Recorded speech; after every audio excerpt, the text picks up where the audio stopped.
परमात्मा ने जो भक्ति करनी है तो भगत की तरह रहना पड़ेगा, बुराइयों से भी बचना होगा और एक बहुत ही साधु भाव में रहना पड़ेगा, किसी की आत्मा नहीं दुखावे।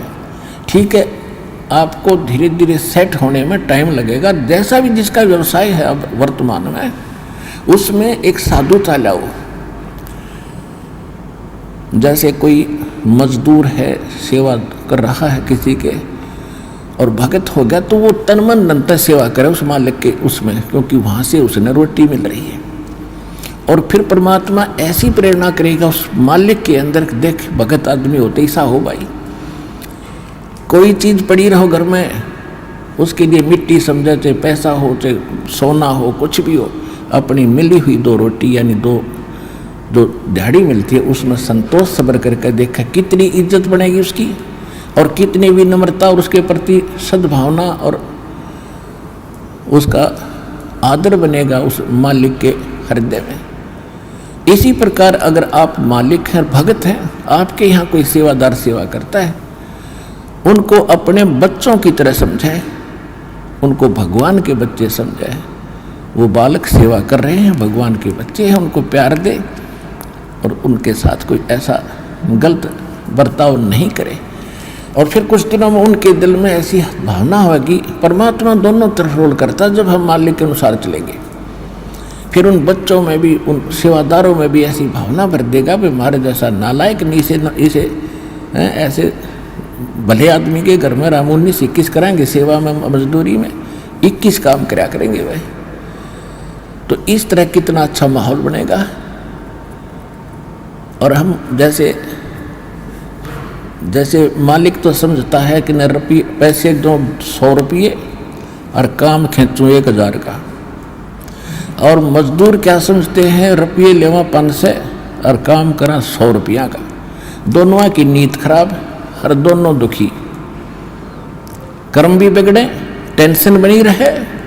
तो इस प्रकार हमने अपने इस अंतःकरण के अंदर एक साधु भाव लाना पड़ेगा और तब हम देखना आपका वातावरण कैसे बदलने लगेगा, कैसे बदलने लगेगा, पूछो मत।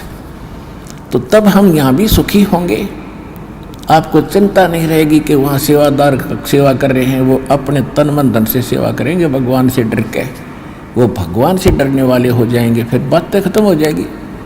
अब तो आग लगी पड़ी है, रिश्वत ले ले, यूँ ले लूँ, फलान करूँ, जब करूँगा तेरा काम धर दे 500 रुपये, और उधर से 500 ले लिए, डॉक्टर के जाकर 1000 लग गए, वो 500 भी गए, 500 अपनी तनख्वाह में तो गए। अरे वो पाप कर्म जो के दो धरे के धराए रहेंगे, फिर गधा बन के पूरे करेगा जिससे रिश्वत ली है। तो इसी विघ्न में पैर दो मत, ये भगवान बताना चाहते हैं।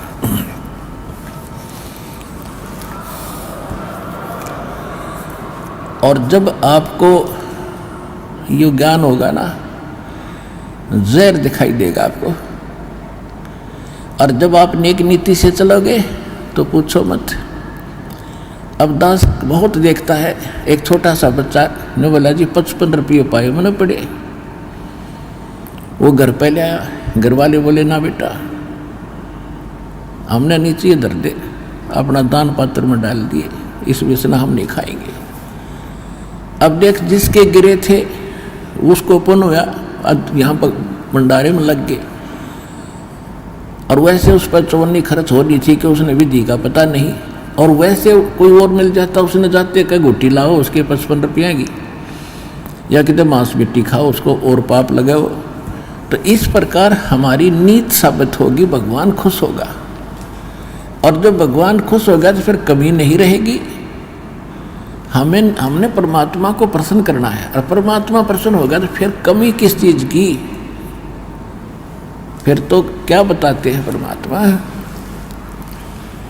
साईं इतना दीजियो जामे कुटुम समावे, हम भी भूखे न रहे अतिथि न भूखो जावे।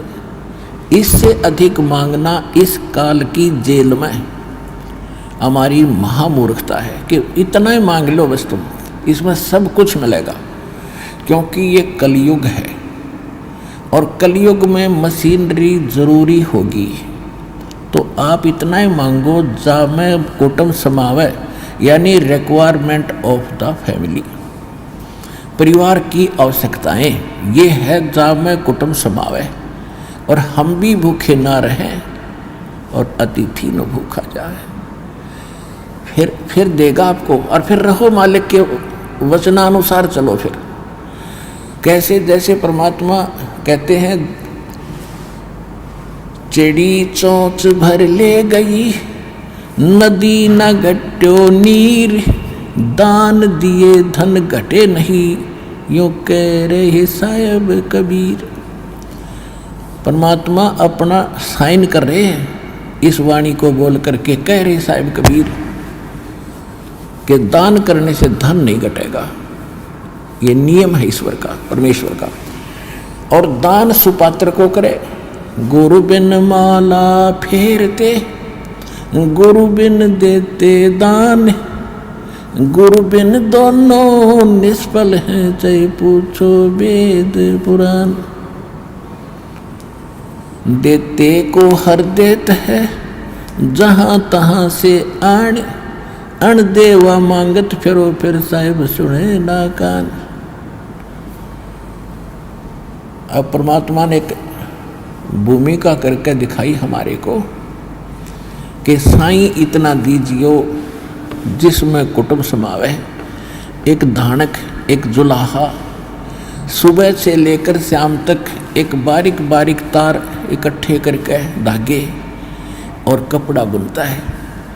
एक दिन में मुश्किल से भी 5 फुट 10 फुट बना पाता है, 5 फुट 4 फुट, और बहुत लंबा सैकड़ों फुट का तार वो थान बनाना पड़ता है, ताना बनाते थे। वो हफ्ते में पूरा होता, उसकी जो मेन ताना मालिक को मिलता, उसमें से अपने परिवार के लिए जो आवश्यक सामग्री थी, खाद्य पदार्थ लाते, और शेष बच जाते उसको सत्संग और भंडारा में लगाया करते थे। इस प्रकार परमात्मा हमें उदाहरण देते हैं कि इस लोक में आप भगवान की भक्ति अवश्य करो, पूर्ण संत से प्राप्त करके, फिर परमात्मा एक्शन में आवेगा। और वैसे आप ये फार्मूले अपनाओगे तो सफल नहीं हो पाओगे, क्योंकि फिर आपके साथ काल रहेगा, ये मन है, और केवल वर्क डन मिलेगा आपको। यहाँ वर्क से भी अलग मिलेगा आपको, किस्मत से भी न्यारा देगा परमात्मा, क्योंकि हम परमात्मा से कुछ और मांग ही नहीं रहे, इतना ही मांगते कि हमारी भक्ति बनी रहे और हमें कोई आवश्यक वस्तु का अभाव ना हो, बस इतना सा।